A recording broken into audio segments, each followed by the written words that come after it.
Ada apa? Ada apa? Ada apa? Sing tak gendong Mandura Garukaca Gogrok neng dalan. wong kowe gendong karo turu. Pak, ngatur ketiwasan ning Bapak aja kaget aja nesu ya, Pak. Kabeh mau iso dipetung nganggo penggalih sing genep, sing sabar. Wah, ning opo? Kakang Antarja nesu, Pak. Kakang Garukaca tansah nengenahi karo Kakang Garukaca, tansah nengenahi karo Kakang Garukaca, Kakang Antarja ora trima. Ora trima piye? Ora trima, pokoke dianggep Kakang Antarja iki dianggep dikuwalon aku karo Bapak. Dianak tirekke karo Bapak. Apa-apa Kakang Garukaca, apa Kakang Garukaca. Aku wis ngelekke ning semune ana bab sing ora prayoga, Pak. Wah, ora prayoga piye? Den Ketiwasandara.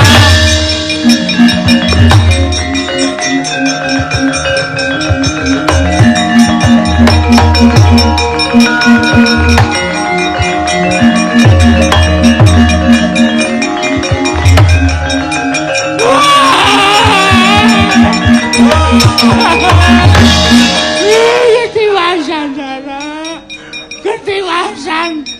Lho Petruk ngopo? Kok nangis ngopo? Sampeyan kok dadak takon niku napa? Sampeyan kok dadak takon niku napa? Kok sik to aku ki takon ku ndak ngopo? Iki lho niki. Niki. Kuwi ngopo? Ndara Gatotkaca dicokot. Ndara Antarja sedo. Niki kuandane iki. Kula sumagan ngesali Bendara Kresna.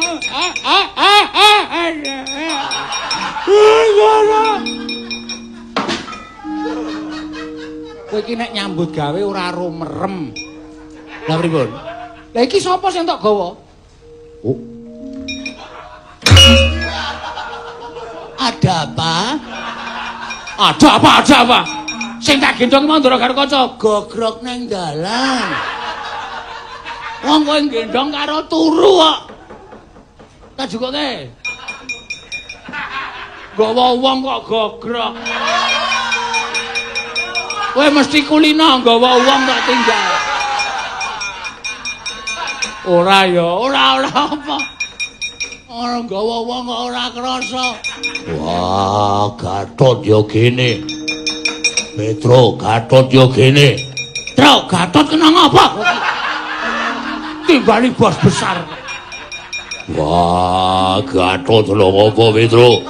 Wah, Gatot kok ora ubah. Gatot ngopo? Mati. Wah, Sik Werkudara kusik. Kusik iya.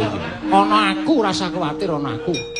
ana kowe ora kuwatir. Aku duwe Sekar Cangkok Wijayamulya. Garukaca iso tak uripke ora usah kuwatir. Iki durung wancine Garukaca mati.